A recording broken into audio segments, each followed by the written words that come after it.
Ladies and gentlemen, boys and girls, children of all ages, you are watching Off the Track, and it is time to drop the hammer. But before we get too carried away, I want to back up. That first year that we were talking about in 2012, 2013, Yeah. I met this guy. Yeah. Oh, yeah. Okay, so this is how he happened. Yeah. So the West Coast Nationals, I told all you kids that if you want a race in a QRC car, come see me. I'm going to give you a $100 bill and hats and T-shirts. Because remember, Carly was really mad about this. I do remember this. I do remember this. I actually have it in my notes. So I went to the trophy presentation thing in the foyer at Red Bluff to watch the trophy presentations for the people who won West Coast Nationals. And Keither had won in the Tyler Wolf throwback car that we'd done. Yeah. And he won in the box stock. Yep. And so, we're standing around there and, I'm talking to the kids and, doing the stuff. And Tanner gets up here to give his interview.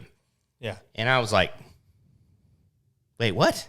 Who's this kid? Yeah. Like, wow, what an interview. I mean, like, well-spoken, nice kid, this little tiny kid with his little dentine car. And I was like, man, I got to watch this kid. That's my next guy, right? Yeah. So then I started watching him run in the box stock stuff and be successful in the box stock stuff, and then got to know you guys better and better, from then. And then by the time you got into 250s, we were obviously way more on a personal level and more involved in what you were doing and all that stuff too. But, it wasn't like very long after that, I used to joke around with Logan, like, dude, that's your replacement. Yeah. You better keep stepped up because the little Tanner Holmes is coming along. He's going to be your guy. He starts setting 5 wins in a row and then goes after the championship. And Well, I do remember that specifically. I think it was about 2014, 2015. Like, I had just moved up to 250, and we'd always be around here, you guys all drinking beer, and you'd always tell me, like, you're the guy. Yep. And so you kind of just, like, keep that in the back of your head. And then it kind of came to the point in 2017, 2018, Yep. Logan moved on to bigger and better things. Yep. Got a great opportunity with Keith Keith Coons, and then you had McLean in for a season to run some laps, and then it just happened that I think points race number 8 or 9, right after the break, my dad had some knee surgery, and that was like the opportunity you took to, I guess, put me in the car, and then ever since, I mean, that's what we've done.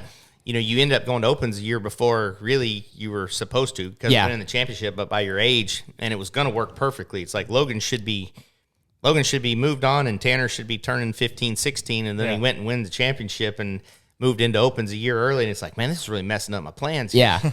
And then Logan, didn't find out till it was late in the game that, he was going to get the opportunity with Toyota and Keith and to be able to go race midgets full time. And, that left a vacancy in that program that Casey was working here. So we threw Casey into sub for the first 2 races, and then not knowing if Logan was going to come back. And then, honestly, I was hoping that, Logan was going to get to go do that and that, I was going to park that car for the year and not run. Yeah. Yeah. And then McLean goes out and goes quick time and wins the first race in it. Yeah. And then after the subs were up, Logan was for sure not coming back, because he was going to go run the USAC schedule. And I told Casey, I said, well, I mean, if they'll let you, the car's already licensed to Logan and you've already subbed it twice, I don't know if they'll let you change it. But if they'll let you change it, then you can run it the rest of the year.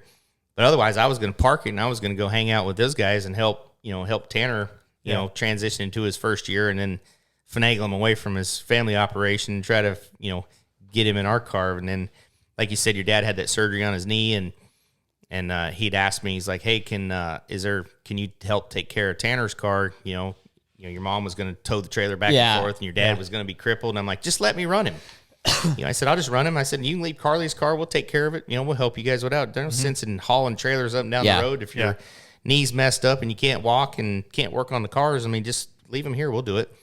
Well, I couldn't get him to do that with Carly's car, but I finagled him out of him. And we went and did that test that day at the track. And your dad was actually still in the hospital. And Rick had brought you down. And we did that test that day. And then I think you won like 2 races later, right? Yeah, we won a third race out. We started on the front row, won a race, and then we actually talked about this in the last episode when we were talking about our dumbest wrecks. The 4th week out, I wore out your car in the B-main. Yeah. So that was a funny turn of events, but then ever since, we've just always ran your car, Red Bluff, cycling, and had a lot of success. Yeah, no, it's been a fun journey, and I really enjoy like I said, the most special part of it has been the house car program and what we've been able to do